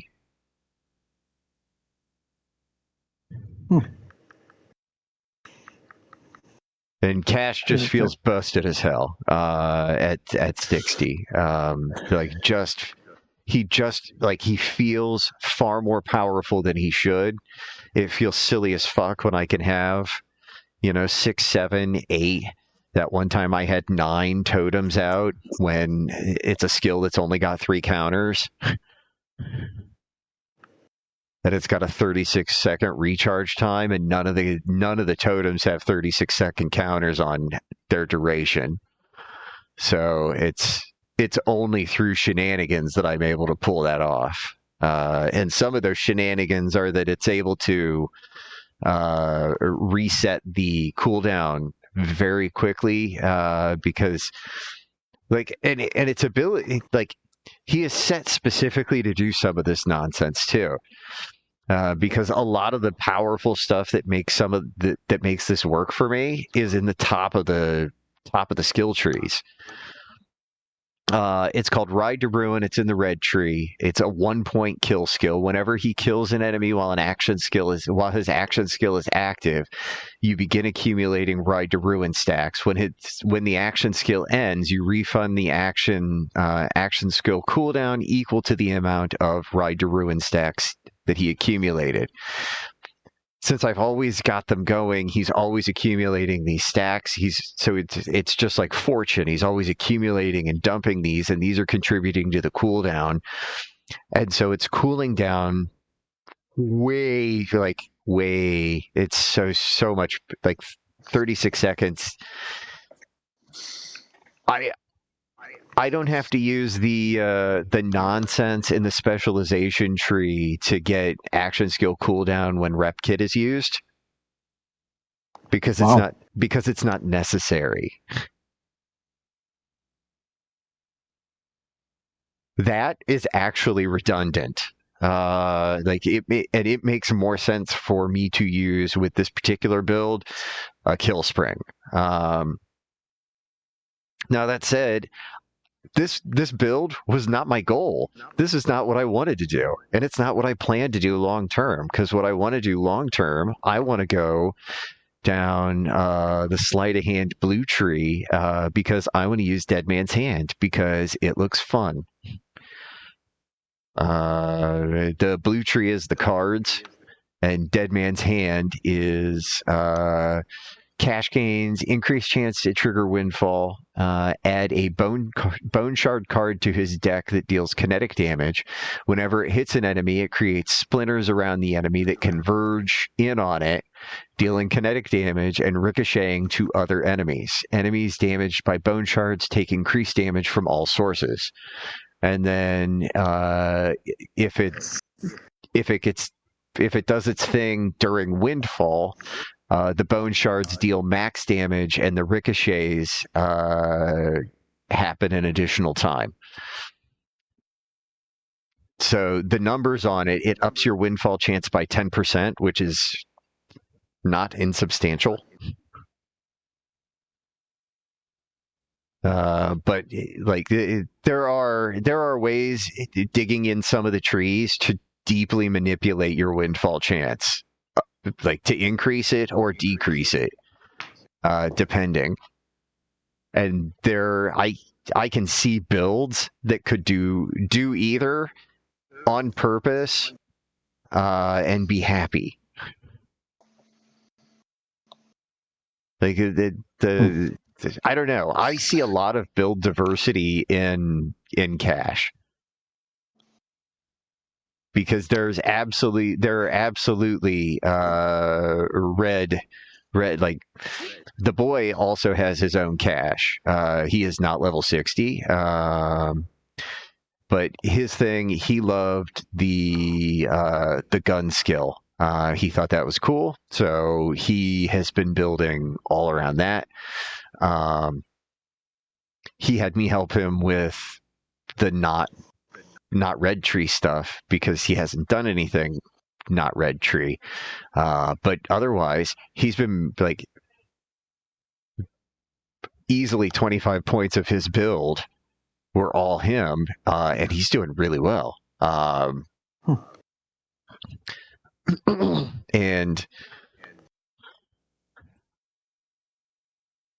I truly believe that the card tree is probably the highest damage. Interesting. That's the one I was playing with, and that's just because I liked basically playing Gambit.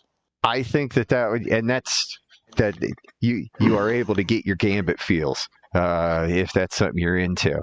There are definitely some Gambit feels with that one, because the cards, all of the cards feel powerful.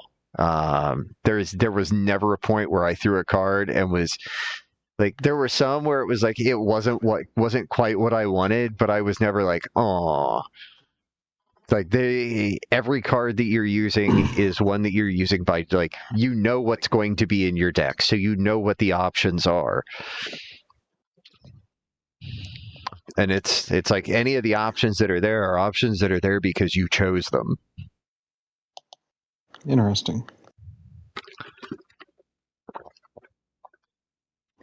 I don't understand that. I played it and I don't understand that. But I think in the end the sleight of hand card tree is absolutely the strongest of the three. I think the totem tree is probably the easiest to gimmick.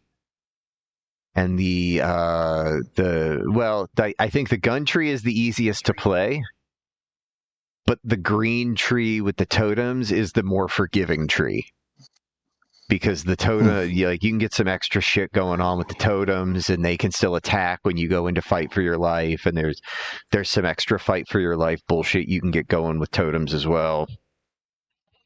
So there's extra quality of life survivability that you can get from the totem, from going totems, that you can't get with the other trees.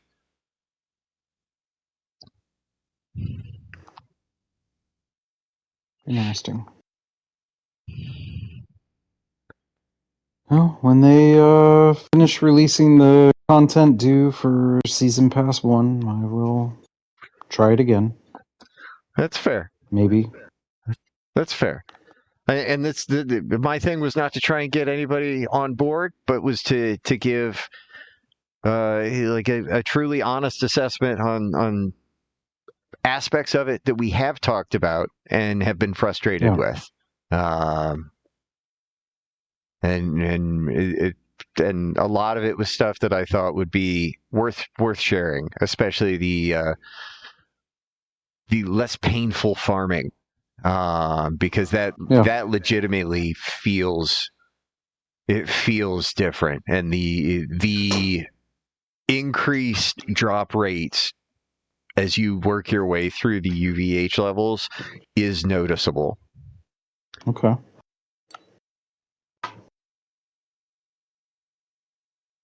So, yep, I ran way too long. You need to take your dogs out. Yeah, they're a little mad at me. All right. Then there you go. We'll be back next week. We'll do all the stuff then, people. Cool.